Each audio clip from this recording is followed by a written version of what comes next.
Vishnuji mute झालंय तुमचं. Breath in करताना मनातल्या मनात सो म्हणायचंय. ब्रीथ आउट करताना मनातल्या मनात हम म्हणायचंय. ब्रीथ इन सो, ब्रीथ आउट हम, सो हम, सो हम, सो हम, सो हम, सो हम, सो हम, सो हम, सो हम, सो हम, सो हम, सो हम, सो हम, सो हम, सो हम, सो हम, सो हम, सो हम, सो हम, सो हम, ओ हम, सो सो स्टॉप. पण 5 वेळा ओंकार करणार आहोत. सुरुवातीला 3 वेळा ओंकार, त्यानंतर 1 मिनिटाचं ध्यान, नंतर 2 ओंकार. ओंकार घंटा नद्यासारखा दीर्घ आणि तेलाच्या धारेसारखा सतत धावा. एक्झेल, ब्रीथ ब्रीथ इन, घर्षणयुक्त पूरक.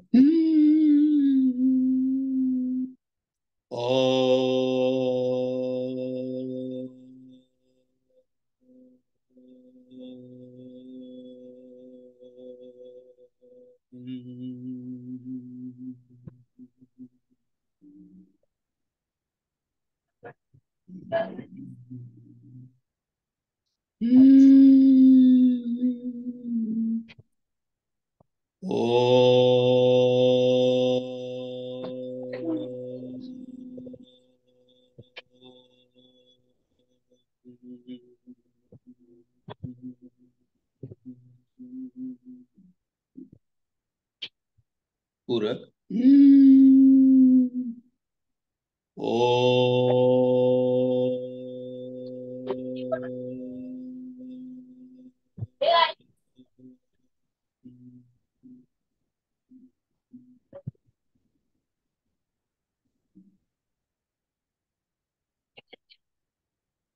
शांत शांत शांत.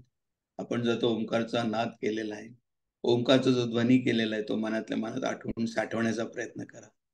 छातीच्या मध्यामध्ये अनाहत चक्र आहे, तिथं अंगुष्ठ मात्र ज्योती बघण्याचा प्रयत्न करा.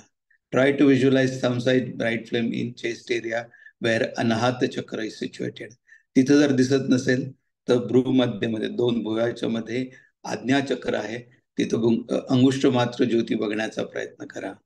Try to visualize some size bright flame in between eyebrows where Ajna Chakra is situated. बाहेरच्या वातावरणाला पूर्णपणे विसरून जा. जी ज्योती आपण बघण्याचा प्रयत्न करत आहोत ती आत्मस्वरूप आहे. आत्मस्वरूपाशी एकरूप होण्याचा प्रयत्न करूया.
परत एकदा 2 वेळा ओंकार. पूरक.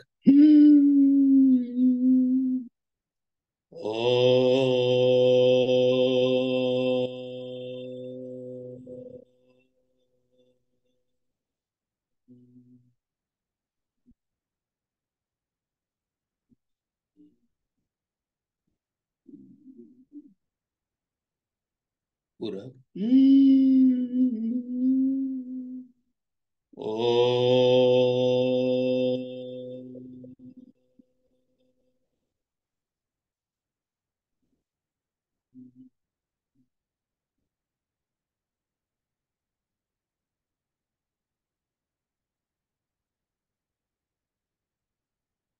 दोन्ही हाताचं घर्षण.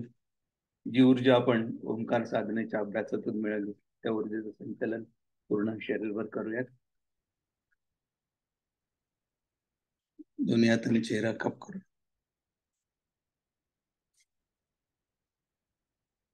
हरि ओम.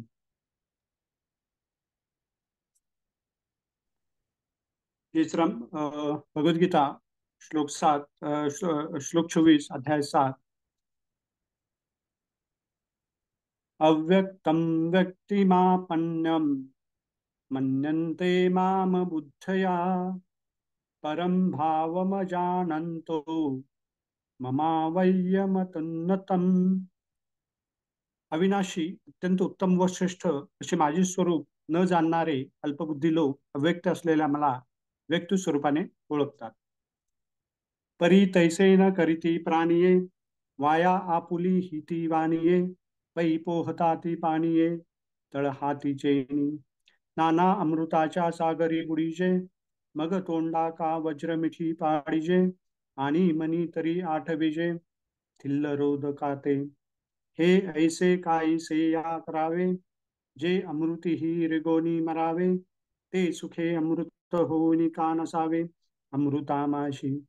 तैसा फळ हेतूचा पांजरा सांडून या धनुर्धरा का प्रतीती पाखी चिदंबरा गोसाविया नोहावे. जेथ उंचावते न पवाडे सुखाचा पैसा जोडे आपुलेने सुरवाडे उडोये ऐसा. तया अमापा मापका सुवावे मज अव्यक्ता व्यक्त का मानावे सिद्ध असता का निमावे साधनवरी. परी हा बोल आघवा जरी विचारी जतसे पांडवा तरी विशेष या जीवा न चोजावे गा. पण लोक तसे करत नाहीत, व्यर्थच आपल्या हिताचा तोटा करतात. त्यांचे हे करणे तळहातावर पाणी घेऊन पोहण्याचा प्रयत्न करण्यासारखे आहे किंवा निरनिराळ्या अमृताच्या समुद्रात तोंड मिटून का बुडी मारावी आणि मनात वा डबक्यातील व यातील पाण्याची आठवण का करावी. अमृतात शिरून तोंडात अमृत न जाऊ देता मरावे हे असे का करावे. अमृतात सुखाने अमर का होऊ नये. त्याप्रमाणे अर्जुना, खलाशेचा पिंजरा टाकून आत्मानुभवरूपी पंखाने चिदाकाशात हवा तसा संचार करणारा समर्थ का होऊ नये. त्या चिदाकाशात जितके वर जावे तितका आपल्याला सुखाने संचार करायला मोकळा विस्तार मिळतो. त्या अमर्याद स्वरूपाला मोजबाक का लावावे. माझ्या निराकार स्वरूपाला साकार काम समजावे. मी स्वतः सिद्ध असता माझ्या प्राप्तीसाठी साधने का करून का मरावे. अर्जुना, पण या सर्व बोलण्याचा विचार केला तर या जीवांना ही गोष्ट समजत नाही. नाहं प्रकाश सर्वस्य योग माया समावृतः मूढोऽयं नाभिजानाति लोको माजमव्ययम्. काजे योग माया पडळे हे झाले आहाती आंधळे म्हणून प्रकाशेचे निदेह बळे न देखती माते. एरवी मी नसे ऐसे काही वस्तू जात असे आहे पा कवन जळ रसे रहित आहे.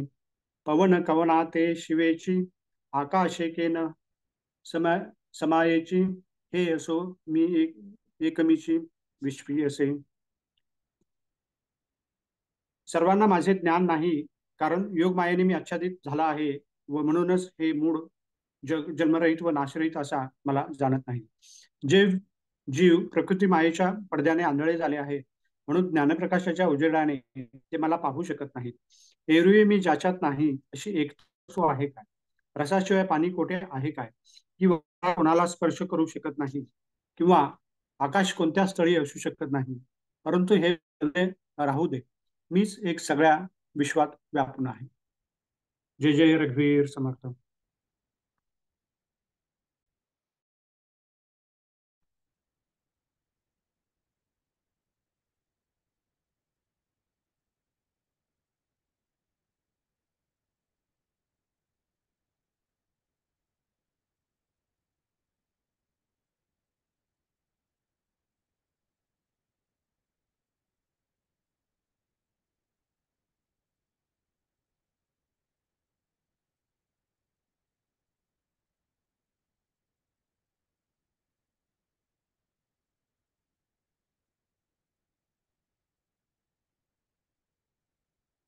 जय जय रघुवीर समर्थ।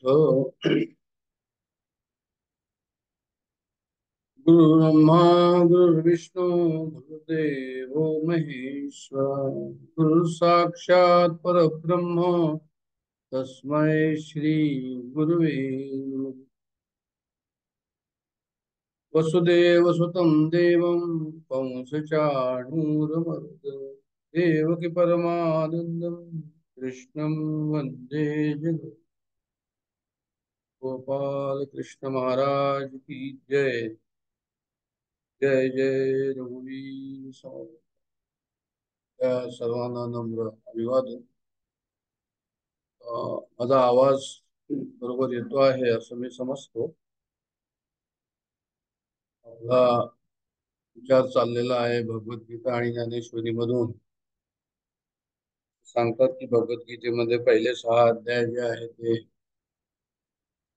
जीवाचं वर्णन केलेलं आहे की जीव कसा असतो, त्या कर्माचं वर्णन केलेलं आहे, त्याचा आपण अनुभव घेतला, अभ्यास केला असं म्हणूया. त्यानंतर जे आहे ते त्यामध्ये आपण ध्यानाचाही भाग पाहिला 1 ते 6. नंतर 7 ते 12 मध्ये काय वैशिष्ट्य आहे तर म्हणे हे जगत आणि जगदीश्वर याच्याबद्दलची संकल्पना या ठिकाणी मांडलेली आहे. आणि 12वा अध्याय हा भक्तिपूर्ण असल्यामुळे हे सर्व भक्तीच्या संदर्भामध्ये सुद्धा आहे. परमेश्वर म्हणजे काय, ईश्वर म्हणजे काय, हे जगतचा त्या ईश्वराशी संबंध काय, हे सर्व जे आहे ते अध्यायांमध्ये आपला अभ्यास चाललेला आहे. आता आजच्या याच्यामध्ये म्हणजे जो आहे तो 7वा अध्याय आणि 24वा श्लोक, त्यामुळे त्यांनी अवतार संकल्पना जी आहे ती मांडली. भगवंताची अवतार संकल्पना, अवतार म्हणजे कन्सेप्ट काय आहे, हिंदू धर्मामध्ये काय आहे, भगवद्गीतेच्या हिशोबाने काय आहे, अशा प्रकारचं वर्णन या ठिकाणी मांडलेलं पाहणार आहोत. पण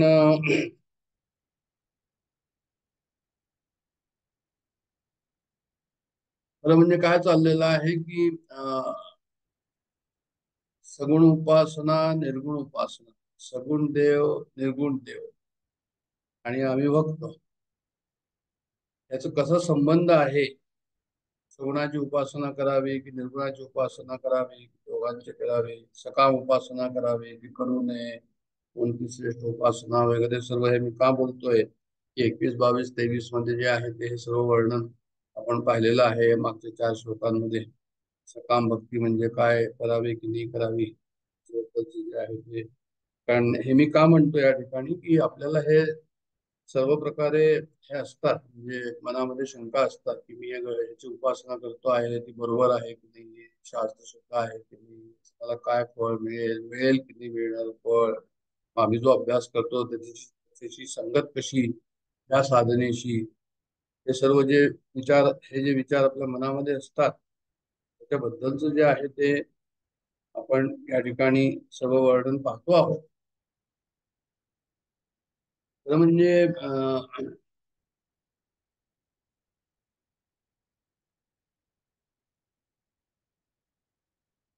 अवतार संकल्पनाबद्दल जे मी आता म्हटलं आपल्याला, अवतार संकल्पना ह्या श्लोकामध्ये मांडलेली आहे.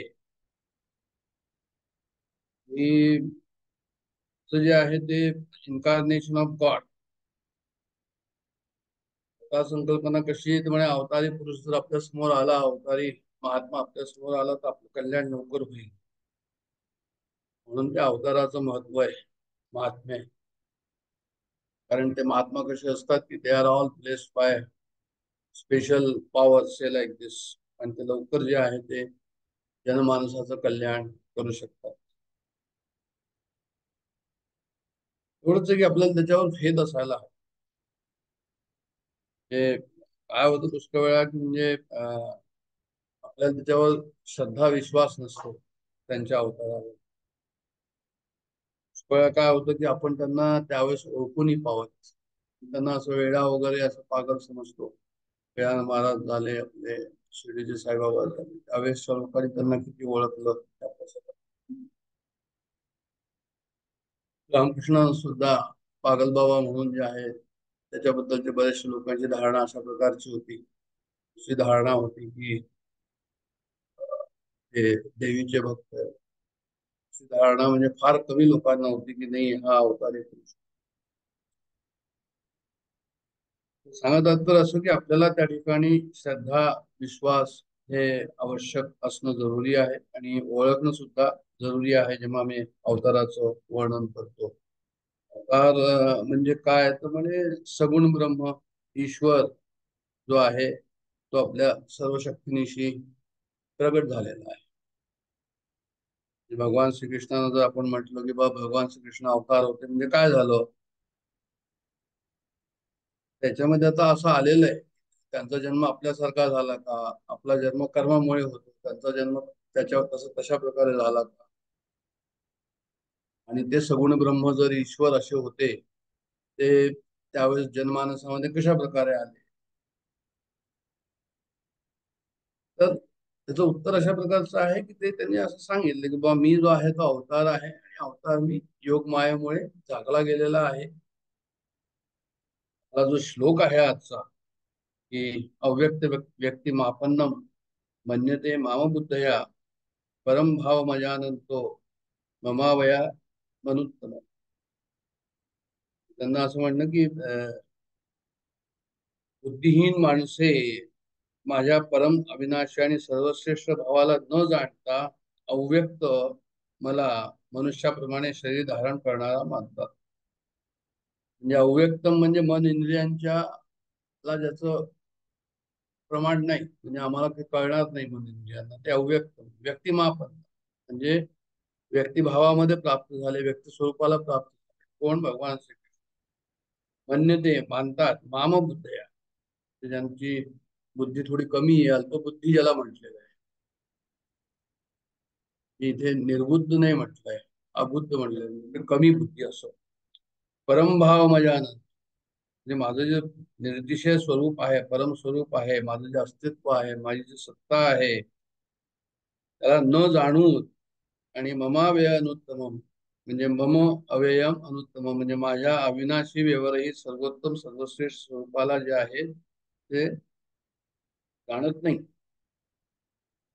म्हणजे अल्पज्ञानी पुरुष माझ्या परम अविनाशी आणि सर्वश्रेष्ठ भावाला न जाणून मला इंद्रिय आणि मनाच्या पलीकडे सच्चिदानंद परमात्म्याचे जे मनुष्य सच्चिदानंद परमात्म्याने मनुष्य शरीर धारण केलेले आहे असं समजतं. म्हणजे भगवान श्रीकृष्ण जे आहे ते मनुष्यांमध्ये आले, मनुष्यासारखाच त्यांचा जन्म झाला आणि मनुष्यासारखेच ते गेले. अशा प्रकारचा जो भाव आहे, हा भाव जो आहे तो अल्पज्ञानी पुरुषांचा आहे. कारण मी कसा आहे तो म्हणजे परम अविनाशी आणि सर्वश्रेष्ठ माझा जो भाव आहे, जो इंद्रियाला आणि मनाला कळत नाही, पण तो भाव तशा प्रकारचा आहे, तो जो आहे तो तो खरा आहे, तो सच्चिदानंद परमात्मा स्वरूप जे माझं आहे ते समजत नाही. आणि जसे मनुष्य जन्माला आले तसं ते मला समजतात. हा एक श्लोकाचा जो आहे तो गाभा आहे त्या ठिकाणी.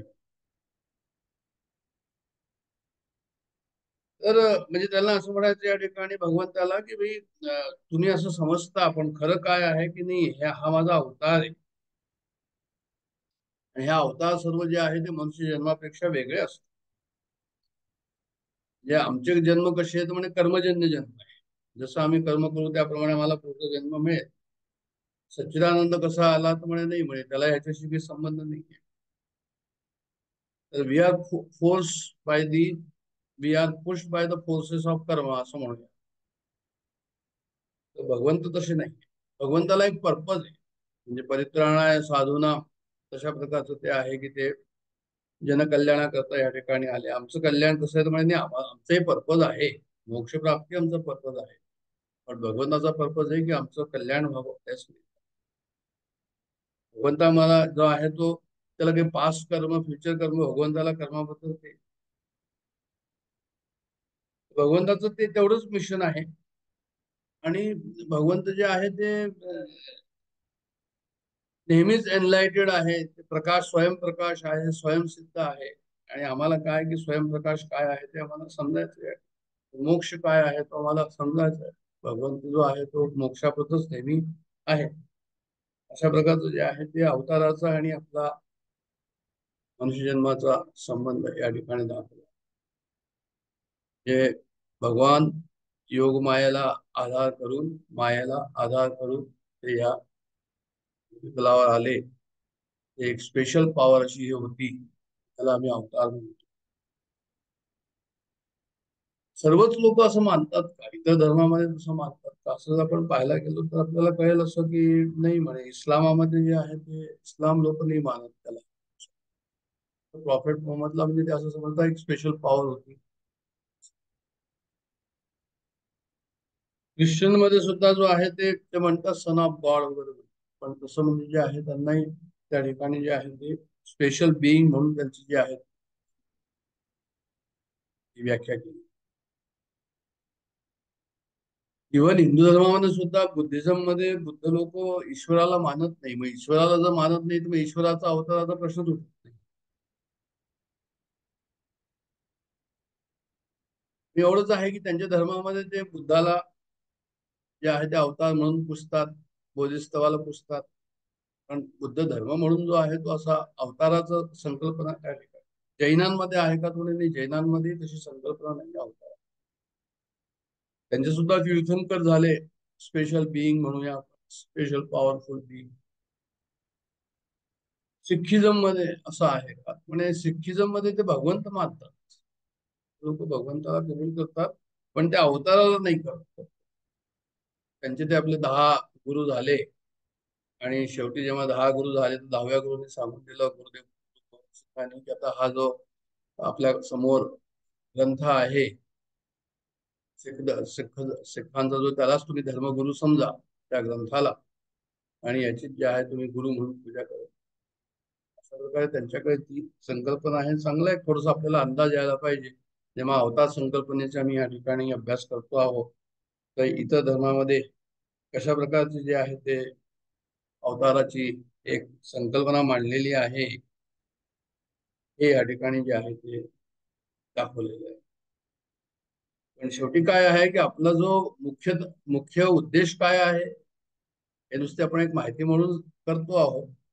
पण मुख्य उद्देश काय आहे आपला की म्हणजे आमचा प्रत्येक क्षण जो आहे तो आमच्या सत्याला शोधण्याच्या, सत्याचं आकलन व्हावं, सत्याचा अनुभव व्हावा, त्याच्याच करता जो आहे तो आमचा क्षण आम्ही घालवावा. हा आमचा उद्देश जो आहे तो फार क्लिअर आहे. आणि तेव्हाच आम्ही जे आहे ते एनलायटन होऊ किंवा फ्री होऊ. आम्ही त्यांच्यासारखं जरी अवतारासारखं जरी नाही झालं तरी पण जे आहे ते निश्चितच आम्हाला मोक्ष जे आहे ते हे सर्व घेऊन जाईल. आणि दुसरं असं की जरी हे संकल्पना मांडलेल्या आहे आता, सिखिझम काय आणि बौद्धिझम काय, जैन काय, पण moreover it is all the same की ते एक स्पेशल पॉवर असे बिईंग होते सर्वच्या सर्व. आणि आम्ही त्या सर्वांना वंदन करतो. एवढंच त्या ठिकाणी जे आहे ते आपण विचार करायचा त्याचा. हे रामकृष्णांनी सुद्धा असं म्हटलेलं आहे. त्याने म्हणे विवेकानंद त्यांनी असं म्हटलं, मी कोण आहे तर म्हणे जो राम होता आणि जो कृष्ण होता तोच रामकृष्ण आहे, असं ते विवेकानंदांना म्हणाले. याचा अर्थ ते अद्वैतिक यांनी अद्वैतरित्या काय आहे ते भक्ती स्वरूपामध्ये ते म्हणतो. त्यांचं म्हणणं जे होतं त्या ठिकाणी की भक्ती स्वरूपामध्ये जर तू पाहायला गेलं तर मी तोच आहे जो राम होतो, कृष्ण होतो, तोच रामकृष्ण आहे. पण अद्वैत स्वरूपामध्ये पाहिलं तर का होईल? अद्वैत स्वरूपाचा काय अर्थ होतो? त्यांनी ते ड्युअलिझम मध्ये सांगितलं. त्यांनी भक्तिशास्त्राच्या हिशोबाने सांगितलं, भक्तीच्या सेन्सने सांगितलं, जीव जगत ईश्वराच्या सेन्समध्ये राहून रामकृष्ण असं बोलले. पण मग अद्वैतिक सेन्स मध्ये काय? पण अद्वैतिक सेन्स मध्ये नाही म्हणे प्रत्येक जीव प्राणी, प्रत्येक प्राणी जो आहे हा भगवंताचा अंश त्या ठिकाणी आहे, म्हणजे भगवंतच आहे. फक्त हे आहे की भगवंताचं अपिअरन्स, भगवंताचं प्रागट्य सर्वदूर आहे. काही ठिकाणी सुप्त आहे, काही ठिकाणी प्रगट रूपाने आहे. अशी कोणतीच जागा नाही की भगवंत नाही असं आपल्याला अद्वैत तत्वज्ञान सांगतो. पण हे अद्वैत तत्वज्ञान जे आहे याचा जेव्हा आपण याचा मागोवा घेतो तेव्हा आम्हाला असं कळतं की आम्ही सुद्धा जे आहे परमेश्वराचे अवतार आहोत. पार्शल अवतार म्हणा, तुम्ही कसंही म्हणा त्याला. फक्त आम्हाला विस्मरण झालेलं आहे. पुढे येईल याच्यामध्ये की आम्ही स्वतः सिद्ध आहो, पण सिद्ध आहो हे विसरतो. त्याच्यामध्ये येणार आहे पुढे.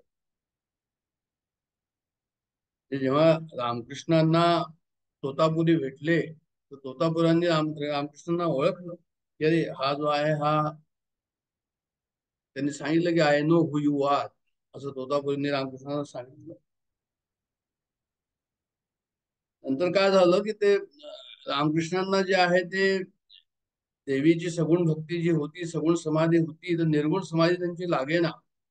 तो तोतापुरी त्यांच्यावर म्हणत होते की तू इथे अटकलेला आहे, आता पुढे जायला हवं तुला, आणि तू जात नव्हते पुढे. तर तोतापुरी म्हणाले की मी जातो आता. रामकृष्ण त्यांना म्हणाले की नाही, तुम्ही जाऊ नका, म्हणजे माझं काम होईपर्यंत तुम्ही इकडून जायचं नाही. अशा प्रकारचे गुरु शिष्याचे संवाद आपल्याला त्याच्यामध्ये मिळतात रामकृष्णांच्या वाङ्मयामध्ये जसं पाहायला गेलो.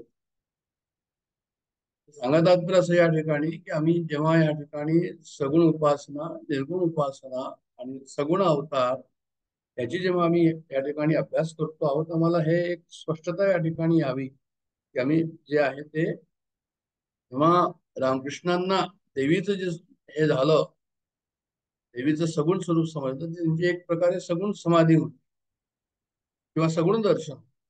जेव्हा तोतापुरीकडनं त्यांना जो आहे तो हे मिळाला, ते निर्गुणाचं जे आहे ते समाधी त्यांना त्या ठिकाणी लाभली. म्हणजे काय झालं की ते ब्रह्मतत्वाशी एकरूप झाले. आणि तेच खरं ब्रह्मतत्व, म्हणजे तोच अवतार जो आहे तो अवतार कार्य कसं आहे, म्हणजे तिकडनं जे आहे ते योगमाया, म्हणजे त्याच्यानंतर ब्रह्मापासून ईश्वराचा मायो, ज्या ब्रह्माचा भाग मायोनी उपाधीला त्याला आपण ईश्वर म्हणतो, आणि तोच ईश्वर सगुण रूपाने भूतलावर मायेचा आश्रय घेऊन आपल्याला अवतार म्हणून या ठिकाणी आला. हे सगुण ब्रह्म आपण त्याला म्हणूया. कसं आहे की त्यांना सुद्धा जे आहे भगवंताला सुद्धा कोणी असं समजलं असं नाहीये. त्यांना सुद्धा ते असंच म्हणत होते, अरे हा गवळी आहे किंवा हा गाय हाकणारा आहे. भगवंताला लहानपणी लोक असं समजत. रामांचे अवतार झालं ते म्हणतो, अरे हा तर रायाचा मुलगा काय म्हणे, हा इकडे तिकडे घुमतोय वनवासामध्ये. सांगत तर असं की जे लोक अवतार म्हणून झाले त्यावेळेस त्यांना समजण्यात आलं लोकांना असं नाहीये. पण त्यांचं अवतार कार्य जे झालं त्याच्या नंतरच आम्हाला जे मिळालं सर्व इतिहास वाङ्मय, त्याच्यावर आम्हाला अवताराचा कन्सेप्ट आहे. आणि अवजानंती मा मोडा, म्हणजे ते लोक जे आहे ते म्हणतात की बा ते त्यांना अवजानंती म्हणजे ते जाणत नाही मला, कारण त्यांचं अज्ञान आहे. अज्ञान काय, तर त्यांची इच्छा वगैरे त्या ठिकाणी आहे.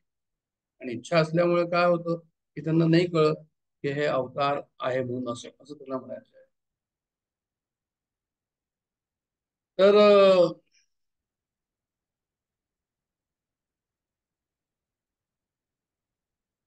असं का डिफिकल्ट आहे अवताराला कळणं? तुझं यासाठीच आहे फक्त की आमच्या इच्छा, आमच्या वासना, आमचं अज्ञान, आमचं खरं ज्ञान आम्हाला नाही, हे आमच्या मध्ये येतं. म्हणून जे आहे ते आम्ही त्या अवताराला ओळखून नाही पावत.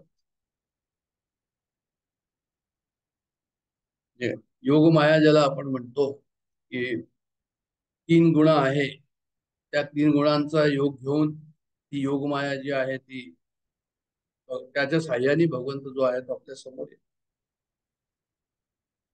म्हणजे सत्वगुण, रजोगुण, तमोगुण यांचा जो आहे तो आश्रय घेऊन हा भगवंत आपल्या समोर आहे. त्याचा अर्थ काय झाला की म्हणजे कदाचित प्रकृतीने 2 प्रकारचे क्रिएशन आपल्या समोर मांडले. एक जनरल क्रिएशन, सर्वसाधारण मनुष्य प्राणीजात सकल विश्व, आणि दुसरं प्रकृतीने जे आहे ते निर्माण केलं ते अवतार, स्पेशल बिईंग ज्याला आपण म्हणतो. अशा प्रकारचं एक 2 जे आहे ते क्रिएशन आपल्याला या ठिकाणी दिसतात. जनरल क्रिएशन आणि स्पेशल क्रिएशन. एंटायर युनिव्हर्स काय तर म्हणजे जनरल क्रिएशन, स्पेशल क्रिएशन काय तर म्हणजे अवतार. हे अवतार काय हे समजण्याकरता हा मुद्दा या ठिकाणी समोर मांडतो की consciousness is limited by bodies and mind, एक हे झालं. आणि कॉन्शियसनेस जी आहे ती योगमायेनी परब्रह्म स्वरूपामध्ये उतरली ती एक. तर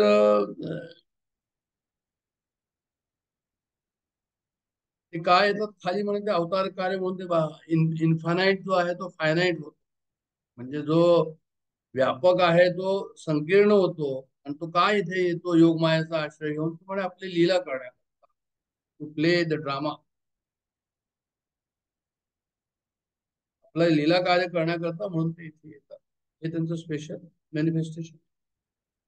असंही एक रामकृष्ण वाङ्मयामध्ये अशी एक गोष्ट आहे की शारदा माता रामकृष्ण गेल्यानंतर जाऊ पाहत होत्या. रामकृष्णाने त्यांना असं म्हटलं की नाही, तुम्ही येऊ जाऊ नका. त्यांना येऊन सांगितलं की तुम्ही जे आहे ते तुमचं कार्य आहे ते तुम्ही कार्य करा. आणि कोणीतरी तिथे त्यांच्या सान्निध्य कोणी एक बाई होती, ती थोडीशी जी आहे ती तिची मनस्थिती ठीक नव्हती, अर्धवट असावी ती. तर तिचं एक लहान मूल होतं आणि त्यांनी सांगितलं की तू या लहान मुलांकडे लक्ष ठेव. म्हणजे असं की त्या लहान मुलाकडे लक्ष ठेवताना त्यांचं मन त्याच्यात लागेल, त्या राहतील आणि नंतर जनकार्य होईल, असा त्याच्या पाठीमागचा उद्देश. म्हणजे अवतार कार्य जे आहे ते अशा प्रकारे जनमानसांचं कल्याण करतात, हे या ठिकाणी दाखवण्याचं हे आहे.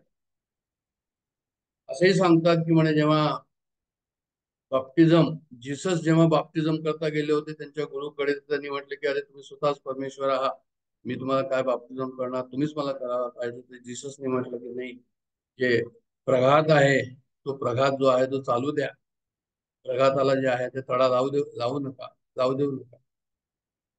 अशा प्रकारच्या गोष्टी आपण अवतार आणि सिमिलर जी सिच्युएशन आहे त्याप्रमाणे आपण वाचतो. इव्हन रामकृष्णांनी सुद्धा जे आहे ते वेगवेगळे अवतार कार्यामध्ये त्यांच्या वेगवेगळे मार्गाने जाऊन त्यांनी जो अनुभव संपादन केले त्याचं सुद्धा असं म्हणतात की स्थापकाय धर्मस्य, म्हणजे त्यांनी जे आहे ते 2000 वर्षामध्ये असं सत्पुरुष निर्माण झालं आणि त्यांनी जे कार्य केलं ते, आणि त्यांनी जे आहे ते जगाला दाखवून दिलं हे सर्व एक कसं आहे असं त्यांच्या अवताराचं महात्म्य आपल्याला या ठिकाणी कळते.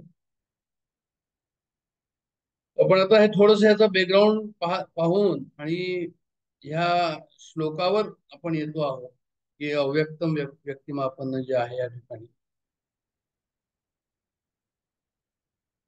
तर आता ह्या ठिकाणी म्हटलंय की बुद्धिहीन अबुद्ध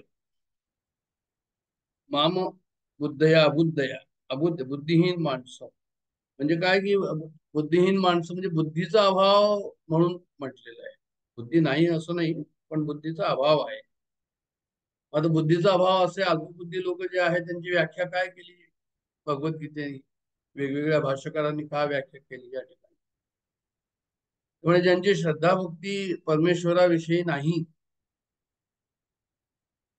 त्यांना त्यांनी अबुद्ध म्हटलेलं आहे, अल्पबुद्धी म्हटलेलं आहे. म्हणजे परमेश्वराचे गुण, परमेश्वराचा प्रभाव, परमेश्वराची लीला, परमेश्वराचं स्वरूप, परमेश्वराचं नामाचं महत्व, हा यांना त्याच्याशी काही संगत नाही, महत्व नाही, त्याच्याकडे ते पाहत नाही. असे लोक काय तर म्हणे ते हे अल्पबुद्धी म्हणून त्यांना त्या ठिकाणी म्हणतात. म्हणजे ते संसारात राहून जे आहे ते त्याला म्हणतात की भाई उत्पत्ती विनाशशील हा एक आहे कोणीतरी, पण त्याला जाणून ते मानत नाही. असे की त्याच्या भानगडीत पडत नाही की कोणी आहे म्हणून, परमेश्वर आहे. असे अल्पबुद्धी लोक, अशी बुद्धिहीन माणसं असं म्हटलंय.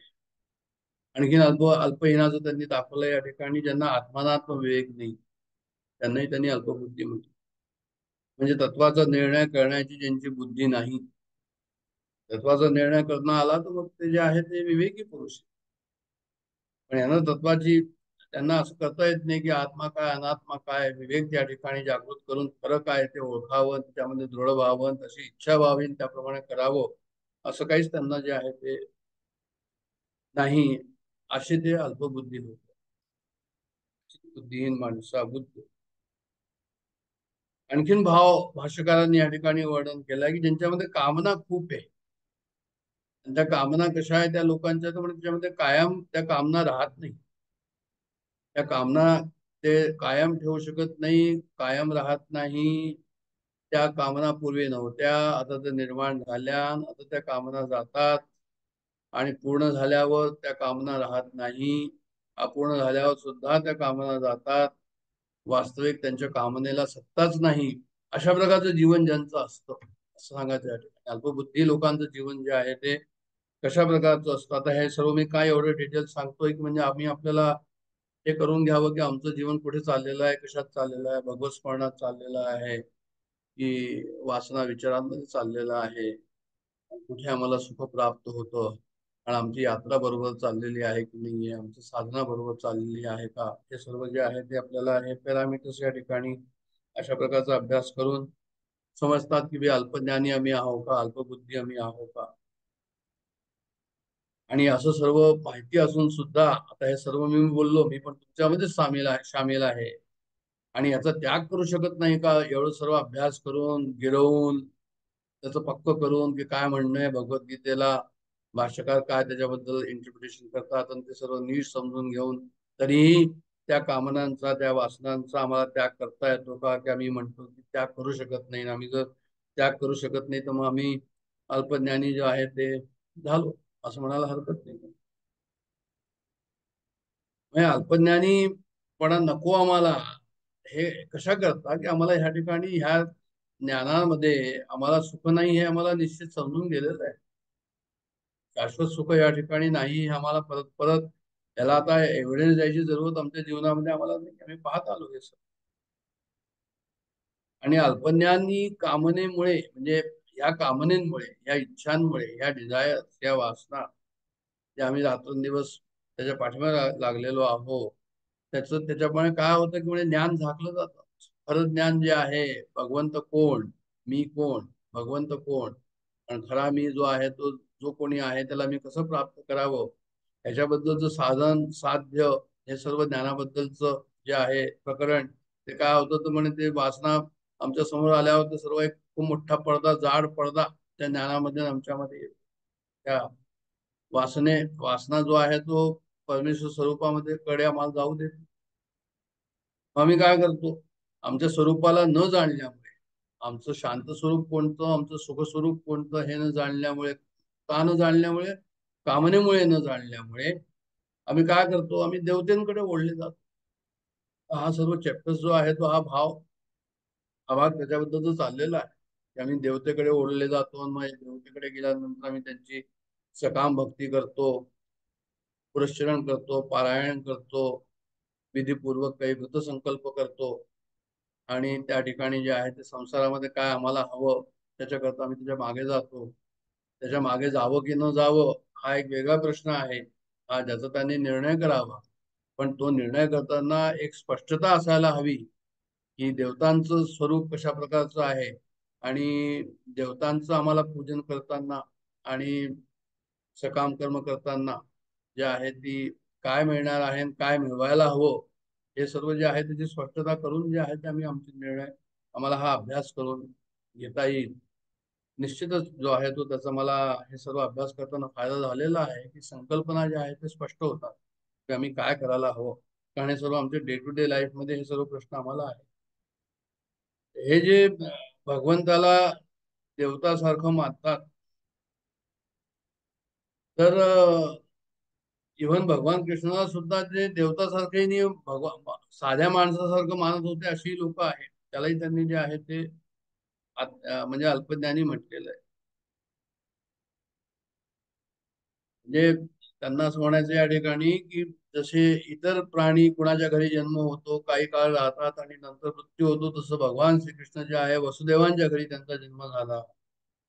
वसुदेवांच्या घरी जन्म होऊन ते गोकुळात राहिले आणि मथुरेला राहिले, द्वारकेत राहिले आणि अशा प्रकारे सगळं राहून शेवटी त्यांचा जो आहे तो मृत्यू झाला. सर्व मनुष्याप्रमाणे झालं त्यांचं.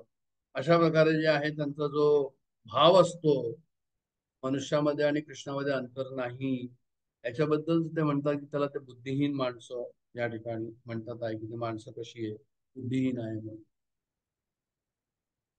निर्गुण निराकार स्वरूप आणि सगुण साकार स्वरूपामध्ये प्रगट झालं असं म्हटलं तर, म्हणजे त्यांना असं म्हणायचं या ठिकाणी की भगवंत कसा आहे म्हणजे निर्गुण निराकार, भगवान श्रीकृष्ण म्हणजे सगुण साकार रूप त्यांचं झालं असं जर म्हटलं तर,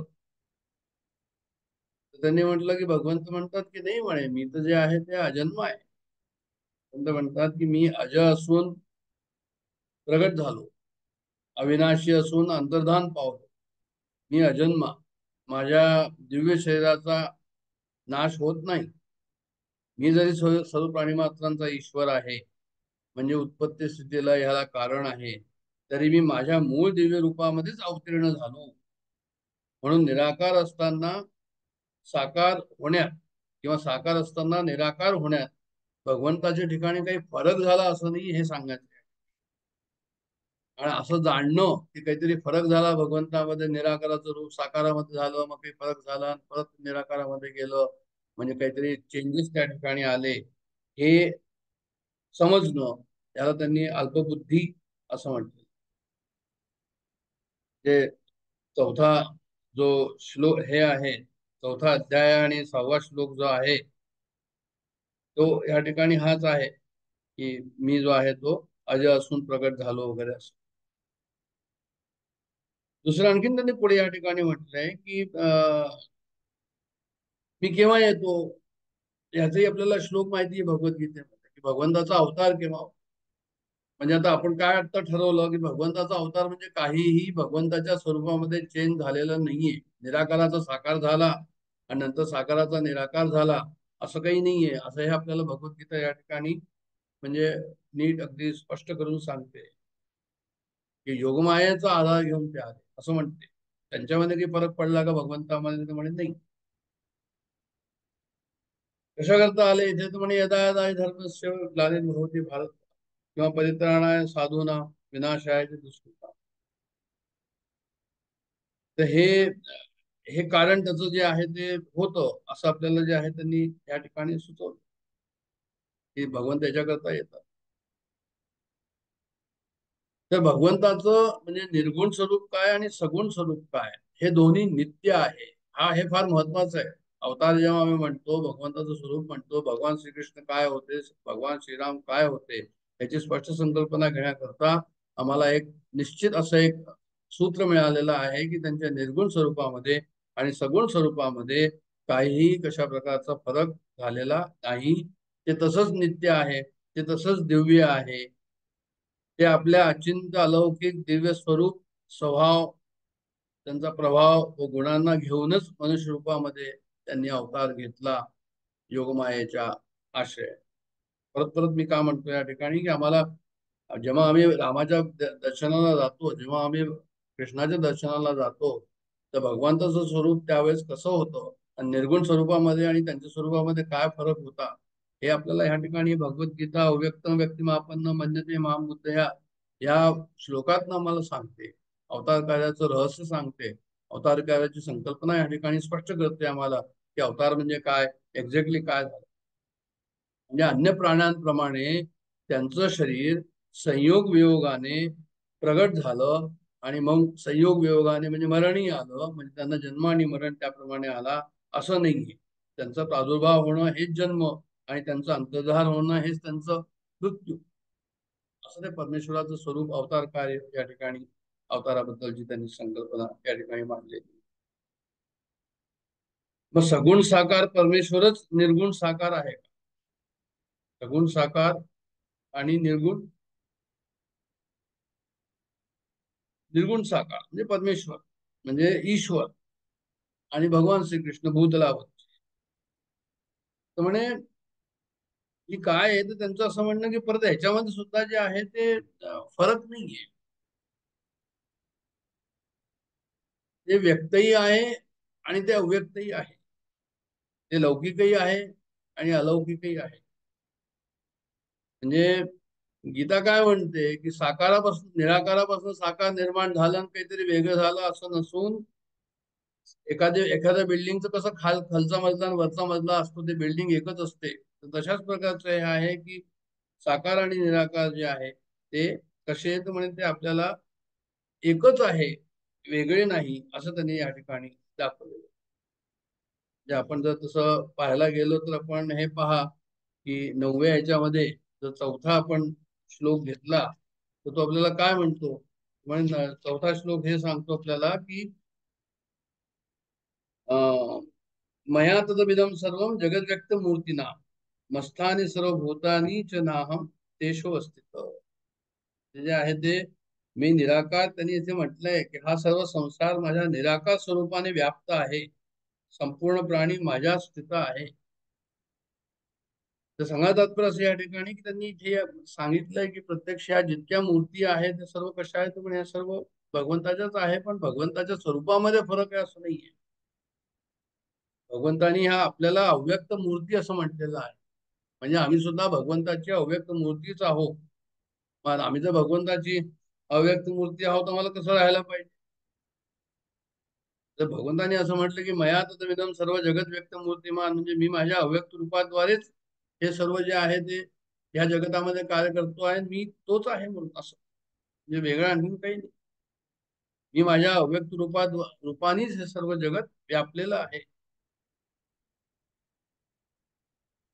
तर हे कसं समजायचं? म्हणजे भगवान श्रीकृष्णाचा अवतार जो आहे तो झाला, जसं आपण परत परत या ठिकाणी बोलतोय की मनुष्यासारखा जन्म झाला नाही, निराकारातून सगुणामध्ये आले आणि काहीतरी वेगळं झालं असं झालं नाही, पण त्यांच्या स्वरूपामध्ये कोणत्याही प्रकारचा बदल झाला नाही, हे आम्हाला समजून घ्यायचं आहे. तर मी हे कसं समजून घ्यायचं? त्यांनी उदाहरणं अशी दिलेली आहे की जसं सूर्यप्रकाश आहे, की सर्वदूर जो आहे तो सूर्यप्रकाश पसरलेला आहे. तर तसंच त्याची शक्ती जी आहे ती कशी सृष्टीमध्ये सर्वदूर त्याची शक्ती आहे. आता राजा असतो तो म्हणे तो अधिकारी असतो प्रशासनाचा, आणि प्रशासन त्याचं सर्व जे आहे ते शासन चालवतं. तसंच भगवंताचं जसं सूर्यप्रकाशासारखं भगवंताचं स्वरूप या ठिकाणी दाखवलेलं आहे. जणून त्यांनी विचार केला आहे या गोष्टीचा की निराकारातून सगुणामध्ये आले, म्हणजे की वेगळं झालं, की जन्म झाला आणि परत मृत्यू झाला असं नसून, जसं सूर्यप्रकाशासारखं त्यांनी जे आहे ते या ठिकाणी उदाहरण देऊन सांगितलंय की तसं ते त्या ठिकाणी भगवंत निराकार स्वरूपामध्येच होते, पण व्यक्त रूपामध्ये ते आले. खरं म्हणजे व्यक्त आम्ही त्याला म्हणतो नुसतं, पण क्षणाक्षणाला परिवर्तन प्रत्येक ठिकाणी होत आहे आम्हाला सर्वांना माहिती. दुसरं आणखी नाही आहे, जसं लाकूड आहे आणि अग्नी आहे. आता लाकडामध्ये अग्नी असतो हे आम्हाला माहिती आहे, लाकडावर लाकूड घासतं तर अग्नी निर्माण होतो. याचा आम्हाला अग्नी कुठे होतात म्हणजे अग्नी आतमध्ये होता, सुप्त होता. तो कसा प्रगट झाला तर म्हणजे लाकडावर लाकूड घासून अग्नी प्रगट झाला, म्हणजे जणू काही ते साकार रूप झालं. जसं भगवान श्रीकृष्ण आपल्यामध्ये आले, भगवान राम आपल्यामध्ये आले, तसंच जे आहे ते अग्नी जसा प्रगटतो लाकडावर, तसंच ते निराकारामधनं जे आहे ते साकार स्वरूपामध्ये आम्हाला समोर असं त्याचा अर्थ. आणखीन रामसुद्दास महाराजांनी काही उदाहरणं दिली की जसं एखादा बर्फ असतो, पाण्याचा बर्फ आपल्याला माहिती आहे. आणि बर्फ काय, पाणी काय तर म्हणजे ढगामध्ये पाणी असतं, ते खाली येतं थेंबानी, नंतर सागरात पडतं, मग त्याचं नंतर उन्हामुळे वाफ होते, परत ते वरती जातं. तर सांगायचं तर असं की जे पाणी दिसतं आहे अशा प्रकारचं ज्याचे वेगवेगळे चेंजेस आहे, म्हणजे ढग आहे, थेंब आहे, वाफ आहे त्याची, हे वेगवेगळे रूप आहे, हे साकार रूप आहे, पण त्याचं निराकार रूप पण आहे पाण्याचं, ते दिसत नाही आपल्याला. अशा प्रकारचे रूप त्या ठिकाणी आहे. तर भगवंताचं स्वरूप अशा प्रकारचं त्या ठिकाणी भगवद्गीतेमध्ये वर्णन केलेलं आहे की ते काय म्हणतात की न जायते भ्रियते वा कदाचित नाय भूतवा आणि भवितावान भूया अजो नित्य शाश्वतोयम पुराणे न हन्यते हन्यमाने शरीर. म्हणजे भगवंत जो आहे कसा आहे तो म्हणजे अव्यय स्वरूप आहे. अव्यय स्वरूप आहे म्हणजे कधी त्याचा व्यय म्हणजे नाश कधी त्याचा होत नाही. मग जे जे अव्यक्तामधून निर्माण झालं, जे जे अव्यक्तामधून निर्माण झालं ते नाशवान आहे. पण सर्वांच्या अतीत असणारं परमात्म स्वरूप काय तर म्हणजे ते शाश्वत, म्हणजे ते शाश्वत स्वरूप उत्पत्ती स्थितीला कारण आहे. ते शाश्वत स्वरूपच अधिष्ठान आहे, ते शाश्वत स्वरूपच सर्वश्रेष्ठ आहे, ते शाश्वत स्वरूपच सर्वोत्तम आहे. तर सांगत तात्पर्य असं की असं जे अव्यक्त स्वरूप आहे आणि हे जे व्यक्त स्वरूपामध्ये आपण पाहतो आहोत, ते आमच्या इंद्रियाच्या द्वारा आम्ही पाहतो आहोत, त्याच्यामध्ये आम्ही परिवर्तन पाहतो आहोत, पण निराकाराचं स्वरूपच सर्वदूर पसरलेलं आहे. वासुदेव सर्वमिती हा जो या ठिकाणी संदर्भ आला होता याच्या पूर्वीच्या याच्यामध्ये, तशा प्रकारे त्याला आपल्याला समजायला पाहिजे. आणि मग ते आपल्या अव्यक्त स्वरूप असं परमेश्वराचं आहे, ते आमच्या प्रमाणाचा विषय का होत नाही? आम्हाला इंद्रियाला जे आहे ते दिसत का नाही? ते साक्षी चैतन्य जे आहे ते साक्षी चैतन्य आम्हाला का कळत नाही? म्हणजे जसं एखादा वरचा मजला आणि खालचा मजला, आम्ही खालीच आहो, वरचा मजला आम्हाला माहितच नाही, असं का होतं त्या ठिकाणी? त्याची उत्तरही पुढे दिलेली आहे त्यांनी. पण त्याचं स्वरूप कसं आहे अवतारामध्ये, भगवान कृष्णाचं स्वरूप कसं आहे तर म्हणजे मयी सर्वविधम प्रोतम सूत्रे मणी गणा. म्हणजे एखादी माळ असते आणि ती सुताची माळ असेल तर काय आहे की म्हणे मणी पण सुताचे आणि मधला जो आहे तो धागा तोही सुताचा, म्हणजे सुताशिवाय आणखीन काही नाही. पण काय झाली म्हणजे माळ झाली आणि माळ ती कामास येते, म्हणजे नामरूप त्या ठिकाणी आलं त्याला. पण आहे सर्व सुतच सूत. तशा त्याच्या त्या सुतामध्ये काय फरक पडला? सुतामध्ये काही फरक पडला नाही. तसंच भगवंतामध्ये अवतार स्वरूप घेऊन या ठिकाणी जे भगवान श्रीकृष्ण आले त्यांच्यामध्ये सुद्धा जो आहे तो फरक पडला नाही. फक्त अव्यक्तालाच सत्य तत्व न समजता तेच तत्व व्यक्त जगताचे अधिष्ठान पण आहे, व्यक्त जगतामध्ये पण ते आहे, हे असं सर्व समजणं, याला जे आहे ते परमेश्वराची संकल्पना समजून घेणं, अवतार कार्याची संकल्पना समजून घेणं असं त्याला म्हणतात. म्हणजे साक्षी चैतन्य सर्व दूर आहे. मग अव्यक्त प्रमाणाचा विषय का होत नाही? कारण की तिथे जे आमचे मन बुद्धी चित्त अहंकार आणि आमची 10 इंद्रिय आहे त्यांना जो आहे ते तत्व कळत नाही. तशी व्यवस्था नाहीये परमेश्वराची, प्रकृतीची म्हणूया, तशी व्यवस्था नाहीये म्हणून आम्ही त्यांना नाहीये असं कसं म्हणायचं? ज्ञानेश्वर महाराजांनी आणि सर्व संतांनी जे शंकराचार्यांनी त्याच्याबद्दल एवढं लिहून ठेवलेलं आहे, ते तत्व तर ते तत्व आहेच आहे, यात वाद नाही. आणि त्यांनी कशा प्रकारे याचं संबंध लावून दिलेला आहे हे आपल्याला या ठिकाणी कळतं.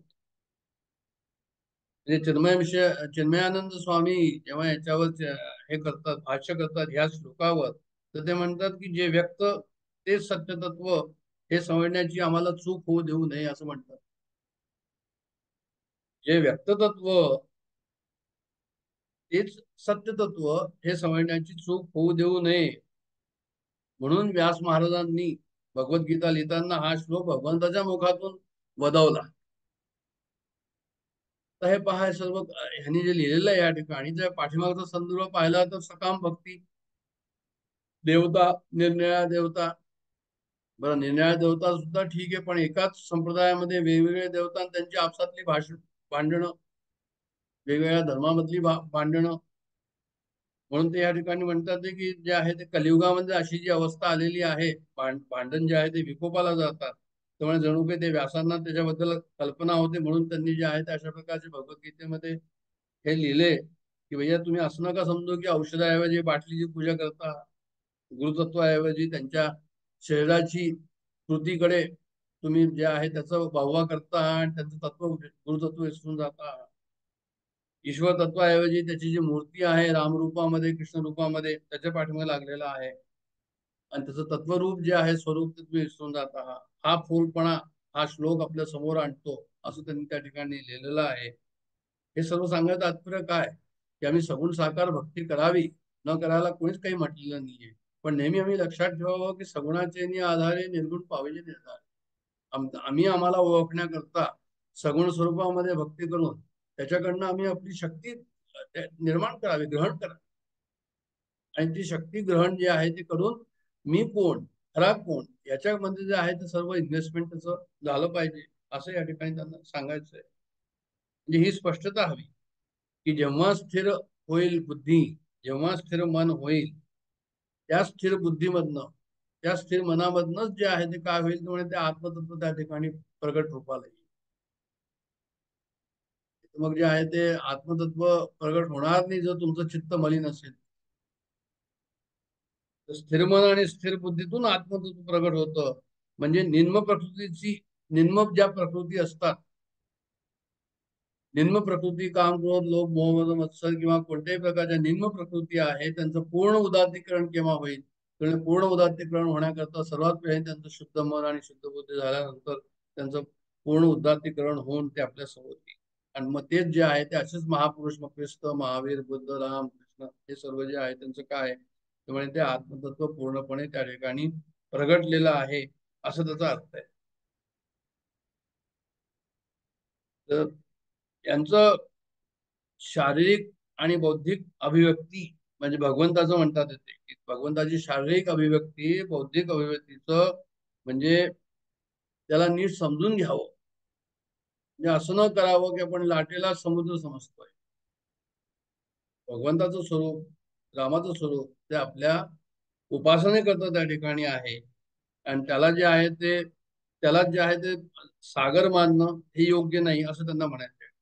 आणि म्हणून त्यांनी ह्या श्लोकामध्ये असं म्हटलेलं आहे, अनुत्तमम शब्द आलेला आहे, त्यांनी अनुत्तमम हा शब्द आलेला आहे आणि दुसरा व्यक्तिमापन्नाम हा शब्द आलेला आहे. अनुपम म्हणजे निरुपाधिक आणि व्यक्तिमापन्नम म्हणजे सोपाधिक. म्हणजे तेच निराकार स्वरूप आहे, तेच सगुण साकार स्वरूप आहे. पण परमात्मा कसा आहे, ते स्वरूप कसं आहे, तर म्हणजे सर्वदूर अखंडाद्वय, दोन्हीकडे तेच आहे. निर्गुण, निराकार, सर्वोपाधी शून्य, सच्चिदानंद घन स्वरूप तोच परमात्मा सोपाधी युक्त येऊन आपल्या समोर जो आहे तो आलेला आहे. हा मेसेज ह्या श्लोकामध्ये आपल्याला म्हणजे सृष्टी स्थिती प्रलय करता सर्वांतर्यामी असा जो ईश्वर आहे, निराकार आणि सगुण हा सर्व एकच आहे. आणि ही आपली संकल्पना या ठिकाणी पक्की करण्याकरता या श्लोकामधून, जसं मी सांगितलं की 6 ते 12 मध्ये त्यांनी ईश्वर काय आणि जगत काय याच्याबद्दलची जी संकल्पना मांडली, ती संकल्पना आपल्याला या ठिकाणी आता अभ्यासामध्ये प्रगट होतोय की ती संकल्पना कशी या ठिकाणी, जे त्याचा आपण आतापर्यंत म्हणजे हे घेतलं होतं की बा या 6 ते 12 मध्ये जे आहेत त्यांनी ईश्वर आणि जगताबद्दल दाखवलं आहे, तर ते कसं दाखवलं हे आपल्याला या ठिकाणी कळतं. आणि मग जे आहे ते ब्रह्म आणि आपण ज्या सगुण उपासना करतो, तर ब्रह्म जर समूर्त नसेल तर त्याची उपासना कशी करावी, हा जो आपल्या मनामध्ये असं असतं, तर त्याची स्पष्टता या ठिकाणी जी आहे ती येते की सगुणाचे नि आधारे आणि निर्गुण पाविजे निर्धारे सारासार विचारे संत सम. तर हा एक संकल्पना या ठिकाणी आपण पाहिली. ज्ञानेश्वर महाराजांनी थोडंसं ह्याच्याबद्दल जे आहे ते लिहिलेलं आहे, 5 मिनिटात ते पाहून आपण थांबणार आहोत. आणि त्यांनी काय म्हटलं या ठिकाणी की ज्ञानेश्वर महाराज म्हणतात की आता असं परब्रह्म जे अमर्याद आहे, त्या उपमा माप का सुवावे, मज अव्यक्ता व्यक्त का मानावे आणि सिद्ध असता का निमावे साधनवरी. ते म्हणतात की अशा अमर्याद स्वरूपाला आम्ही माफ कशाला केला. तुम्ही पहा ज्ञानेश्वर महाराजांनी कशा प्रकारचं म्हणजे जे आहे ते या ठिकाणी मांडलेलं आहे. ह्या श्लोकाचं जेव्हा त्यांनी भाषांतर केलं, अवतार संकल्पनेचा जो आहे त्यांनी त्याला प्रगट केलं आपलं भाष्य, तर ते म्हणतात की जे आहे ते हे स्वरूप अमर्याद आहे, ह्याला आम्ही माप कशाला करायचं, याला आम्ही आपलं कोंडीत कशाला आणायचं, त्याचं मोजमापन का करायचं, निराकार साकार का समजावे, तो निराकार हे साकारचा भेद कशाला करायचा, आणि मी स्वतः सिद्ध जर आहे, सिद्ध असता का निमावे साधनावर, मला स्वतःलाच मी तो आहे, परब्रह्म परमेश्वर आहे, मीची होऊन विश्वभरी, तर मीच तो जर आहे, तर मग त्याच्या प्राप्तीसाठी मी साधने का करावी, साधन का निमावे साधनावर. म्हणजे काय की परमात्मा, आता हे का म्हटलं त्यांनी या ठिकाणी ज्ञानेश्वरांनी यासाठी म्हटलं की तो परमात्मा अव्यक्त असताना त्याला व्यक्त समजता. अव्यक्त म्हणजे जया ते अव्यक्त म्हणून ये कोडे, म्हणता स्तुती हे ऐसे नावडे, जे मनबुद्धी न सापडे म्हणून. म्हणजे आमच्या कोणत्याही इंद्रियाला त्याचं जे आहे स्वरूप प्रगट होणार नाही. त्यांनी त्याच्याबद्दल असं म्हटलंय की कोणताही आम्ही उपासना जेव्हा करतो, तर त्या मूर्ती पूजेच्या पाठीमागे लागून किंवा जी काही उपासना असेल त्या उपासनेच्या मागे लागून उपासना चटकून आणि आम्ही परब्रह्माला विसरावं असं काही न व्हावं, म्हणून ते म्हणतात की जया ते अव्यक्त म्हणून हे कोडे, आणि मग म्हणतात स्तुती ऐशी नावडे. म्हणजे कोणतंही मन बुद्धी इंद्रियांनी न कळणारा असं जर कोणी आहे तर तो अव्यक्त आहे आणि तो परमेश्वर आहे. आणि तो जो मनबुद्धीचा विषय झाला तर मग त्याला दृश्य व्यक्त जाणणारा असं म्हटलं जाईल. तर विश्व नाही कोणाही असं म्हटलंय अमृता अनुभवामध्ये, की जर त्याला जर आपण विषय केलं भगवंताला, व्यक्त म्हणून जर आणलं सर्व दूर, अवतार म्हणून जर असं आणलं, अवतारामध्ये म्हणजे व्यक्त म्हणून आणलं, आणि त्या व्यक्तालाच ते भगवंताला जे पूजन करतो आपण सर्व, भगवंताच्या याच्यामध्ये पुष्कळ आपल्याला माहिती सेक्ट किती त्याच्यामध्ये, संप्रदाय किती त्याच्यामध्ये. पण ते म्हणतात असं जर म्हटलं की भगवान श्रीकृष्ण आमच्या ठिकाणीच आहे, तर म्हणजे स्वप्रकाशत्व स्वसंवेद्यत्व त्याचं राहणार नाही. तो जो जसा नाही तसा त्यास मानणे योग्य नाही.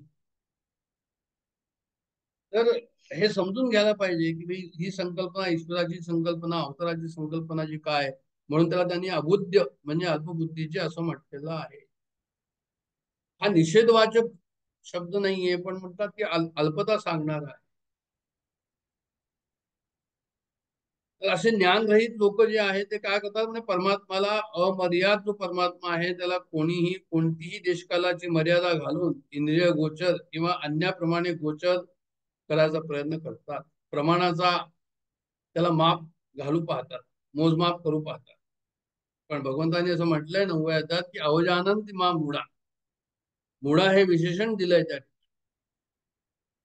त्यांनी असं म्हटलंय या ठिकाणी की मी स्वरूपाने अव्यक्त असताना व्यक्त इंद्रिय गोचर का मानावे असं म्हणतात. भगवंत जर मर्यादित व्यक्त झाला तर त्याच्या प्राप्तीचं साधन शोधत बसावं लागेल, तो अमक्या ठिकाणी आहे म्हणून. पण ते म्हणतात ते स्वतः सिद्ध आहे. महाराज ते अमृत अनुभवामध्ये सुद्धा अशा प्रकारचं त्यांनी उदाहरण या ठिकाणी केलंय. मग जो स्वतः सिद्ध आहे तो पाहतो की मन बुद्धी इंद्रियाधिकांना तो प्रमाणांची सिद्धी करायचा प्रयत्न करतो की प्रमाण काय आहे म्हणून अशा प्रकारचं म्हणजे ते बरोबर नाही. त्यांनी म्हटले 13व्यामध्ये की जे मनाचे मन, जे नेत्राचे नयन, कानाचे कान, वाचेची वाचा. म्हणजे सिद्ध म्हणजे ज्याच्या ज्ञानाकरता इतर ज्ञानाच्या प्रमाणांची आवश्यकता नाही असं. ते स्वतः साक्षी चैतन्य आहे, त्यालाच ते सिद्ध म्हणतात. आणि म्हणून त्यांनी ओळीमध्ये असं लिहिलंय की जो सिद्ध असताना साधना, सिद्ध असता का निभावे साधना, मग साधना कशाला करायची. कोणी म्हणेल की भाई संत वचनामध्ये साधना सांगितली आहे, मग त्याचा काय उपयोग. तर तो म्हणतात त्याचं उत्तर हे आहे की तो सिद्ध आहे हे ज्ञान नाही, तो साध्य वाटतो. तसेच ती साधने त्याच्या ज्ञानात येणारे प्रतिबिंब दूर करण्याकरता. तो आम्हाला जे विस्मरण झाले त्याचं स्मरण व्हावं, त्याच्या स्वरूपात त्याच्या ज्ञानात जे मलविक्षेप आवरण मध्ये आलेले आहे, जे प्रतिबिंब आलेले आहे त्याला दूर करण्याकरता. वारा आवळची पेढी वाचून सूर्याते न घडी. तर जसं आत्मदर्शनी जो आहे, अविद्येचा जो मळू आहे, तो शास्त्र नाशी येरून निर्मळू. शास्त्र त्याचा जो आहे तो मळाचा नाश करतो आणि मी प्रकाशे स्वये अशा प्रकारे तो आपल्याला म्हणतोय. म्हणून अशा या सिद्ध वस्तू जो आहे तो अपरोक्ष स्वरूपाने जाणल्यावर साधनाची त्या ठिकाणी अपेक्षा राहत नाही असं त्यांना म्हणायचं आहे. त्यांनी असं म्हटलेलं आहे की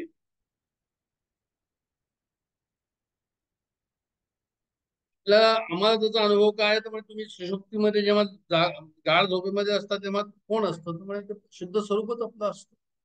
आम्ही जागे झाल्यावर म्हणतो की अरे जे आहे ते आम्ही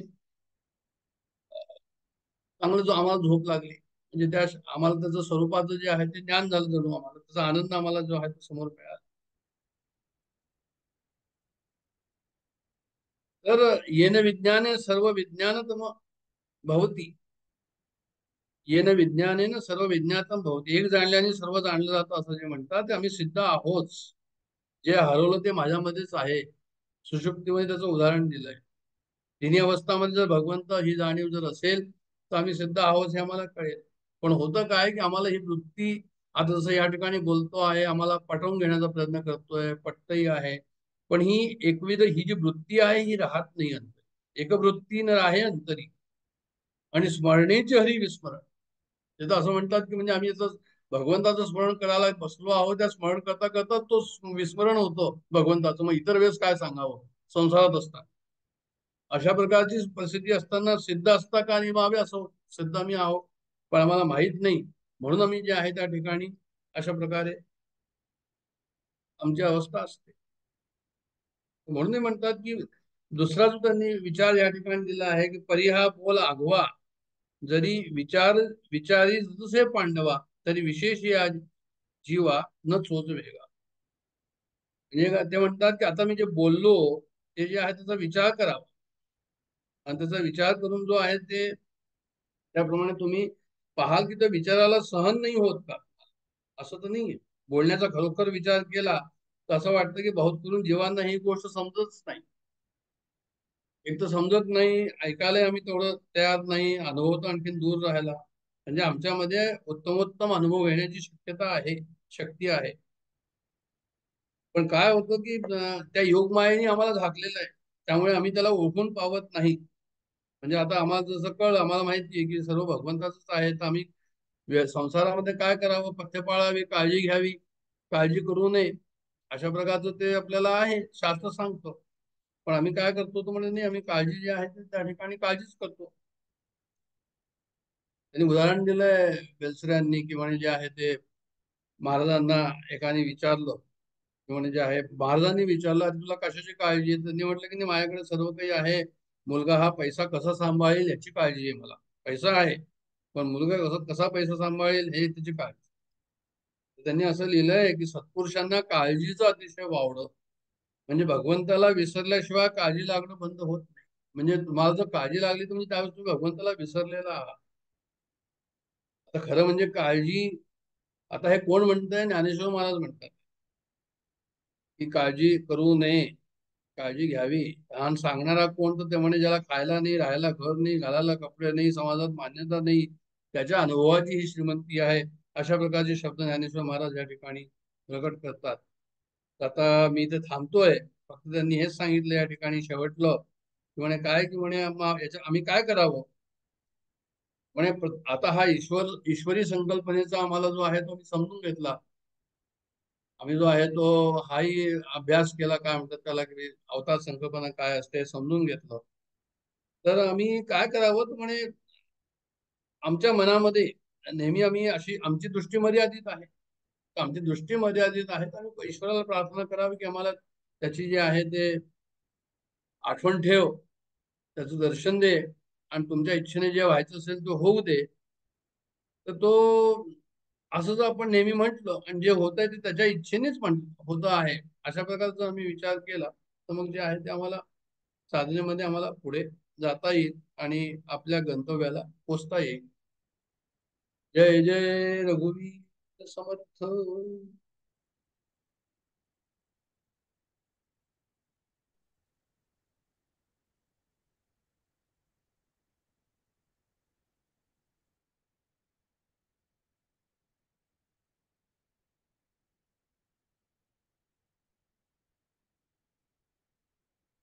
रामाय रामभद्राय रामचंद्राय वेदसे रघुनाथाय नाथाय सीताय पतये नमः.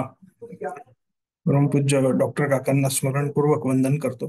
डॉक्टर साहेबांना वंदन करतो. आपल्या सर्वांनाही वंदन करतो. सगळेजण एकत्र श्लोक म्हणूया. नको रे मना क्रोध हा खेदकारी, नको रे मना कामना विकारी, नको रे मदा सर्वदा अंगीकारू, नको रे मना मत्सरुदंभ भारू. श्रीराम जय जय रघुवीर समर्थ. मागच्या सत्रात पण अश्वत्थाम्याची गोष्ट बघितली की त्याला खरं दूध प्यायला मिळाल्यानंतर घरी दिलेलं पीठ मिसळलेलं पाणी दूध म्हणून प्यायला त्यांनी नकार दिला. त्याचं कारण असं आहे की एकदा त्याला खरं दूध काय हे कळल्यानंतर तो असं असं दूध पिईल का? नाही. तसंच कशावरती आत्मसुख, कशामुळे एकदा आत्मसुख प्राप्त झाल्यानंतर दुसऱ्या कशावरती अवलंबून असलेलं सुख त्याला गोड वाटेल का, असा विषय आहे तिथे.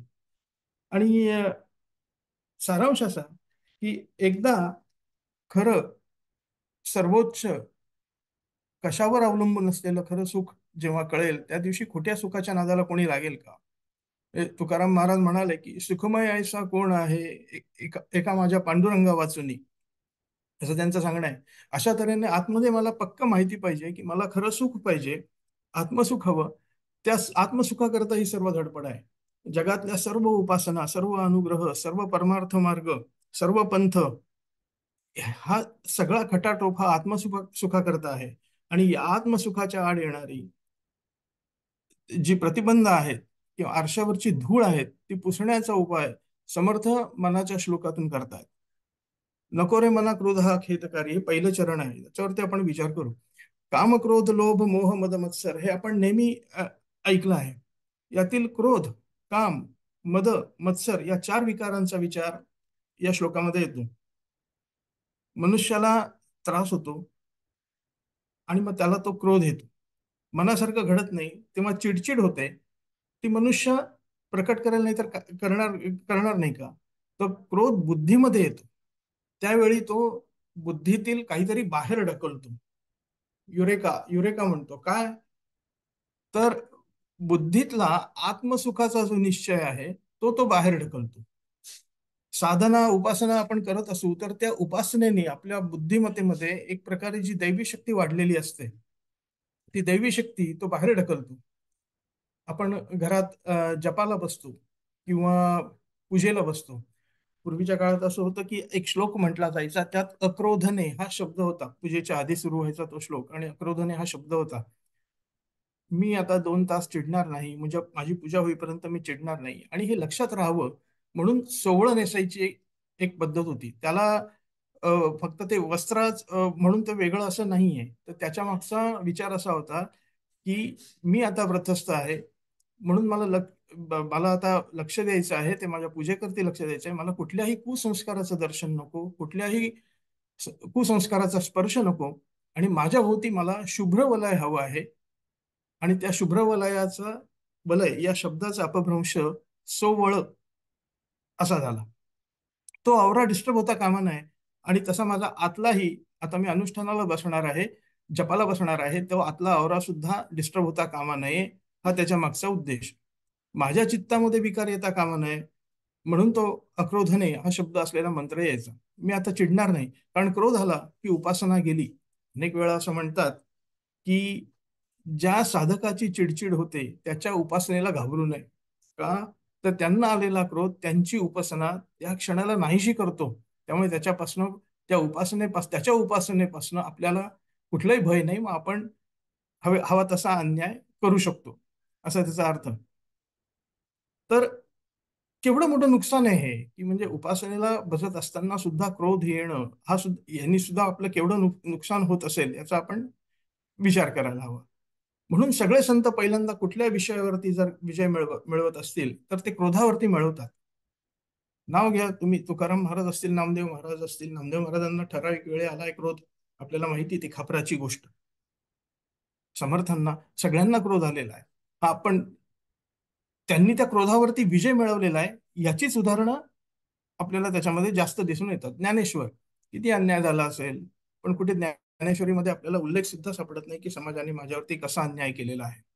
पण यामध्ये संत एकनाथ महाराज जर का हे पहिल्या क्रमांकाचे जर क्रोध नसणारे पहिल्या क्रमांकाचे संत जर असतील तर संत एकनाथ असतील.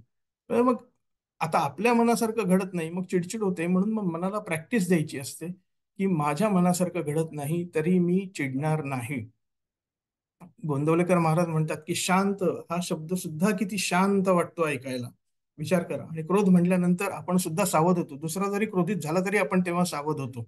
आणि शांत हा किती शांत शब्द वाटतो. एकनाथ महाराजांच्या चरित्रातली कथा आहे, ती आपण बघूया. शांती ब्रह्मच होते ते. एक पैठणपासनं दूरच्या गावाचा एक ब्राह्मण पैठणमध्ये आला. त्याला त्याच्या मुलीचं लग्न करायचं होतं आणि जवळ पैसा अडका काही नव्हता. तर वडिलांना साहजिकच किती टेन्शन असेल, तुम्ही विचार करा.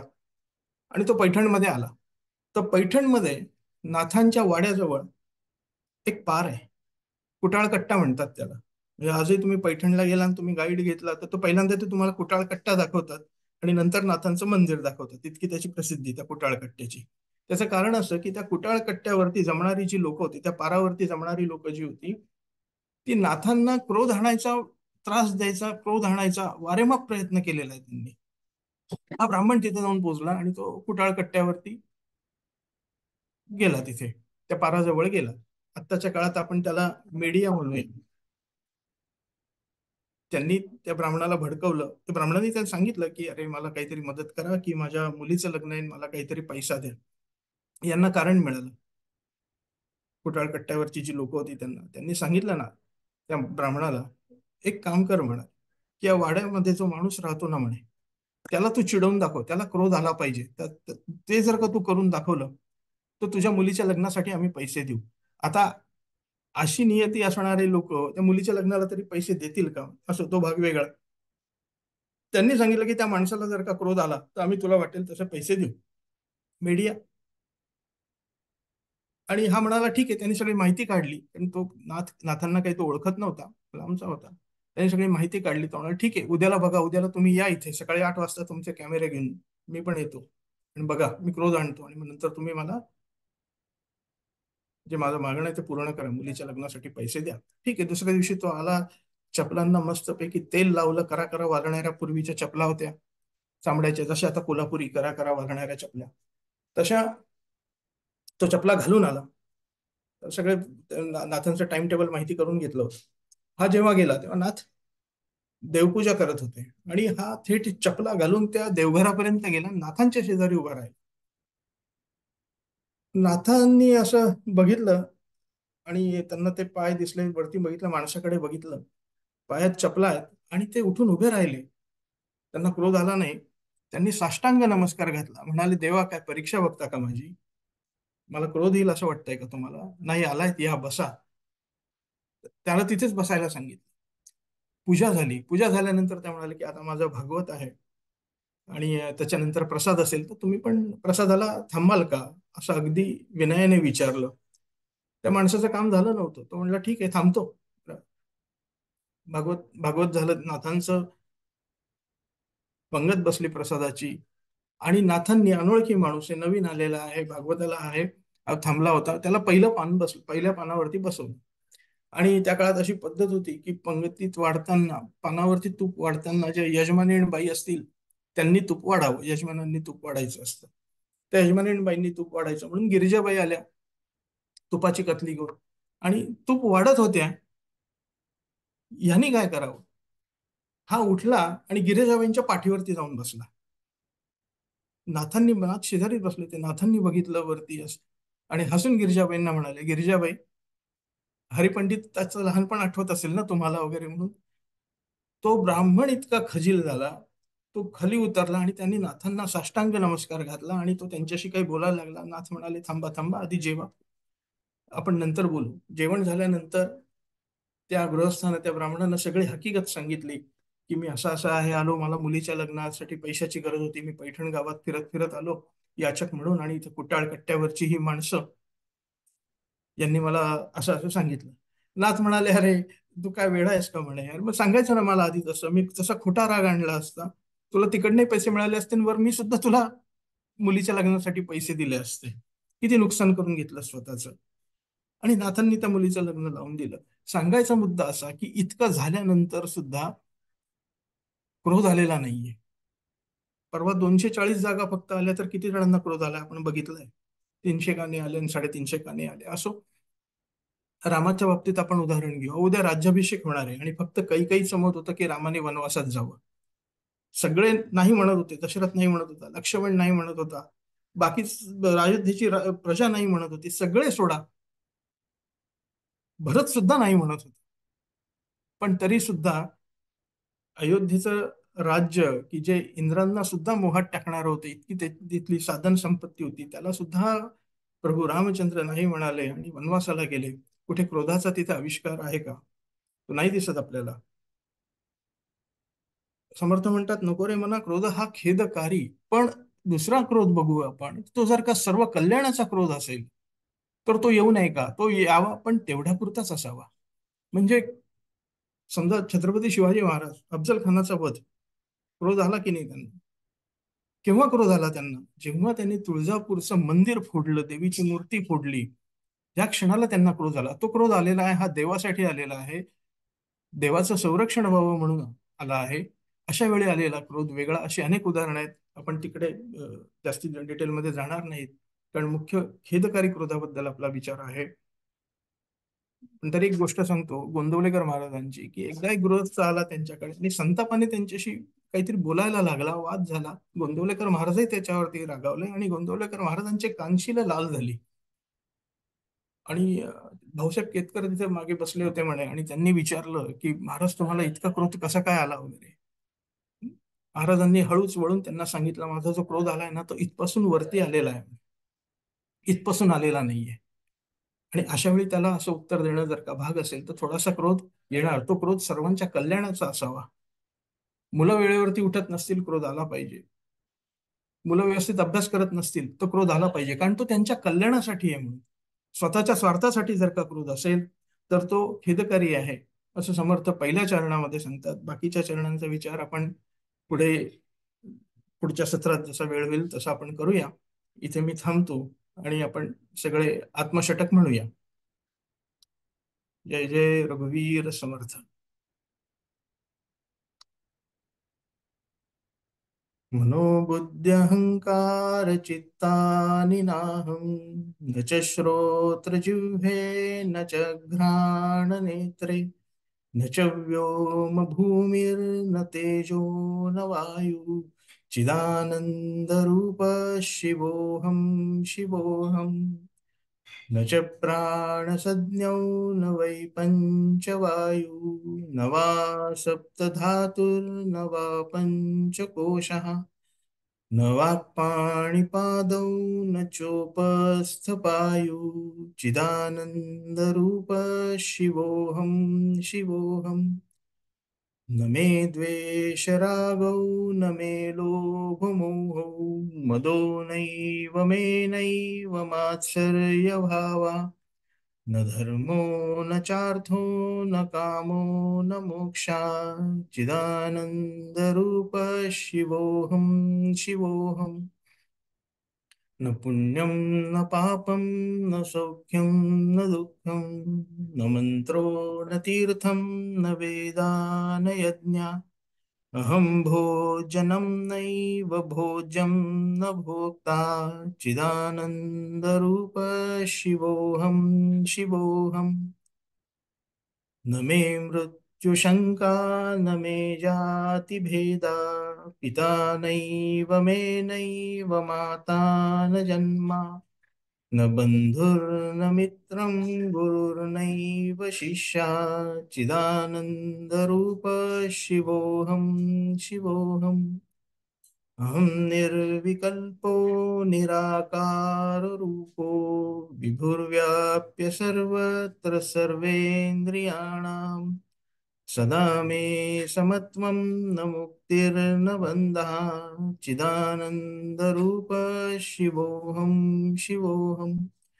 चिदानन्दरूप शिवोऽहं शिवोऽहम्. चिदानन्दरूप शिवोऽहं शिवोऽहम्.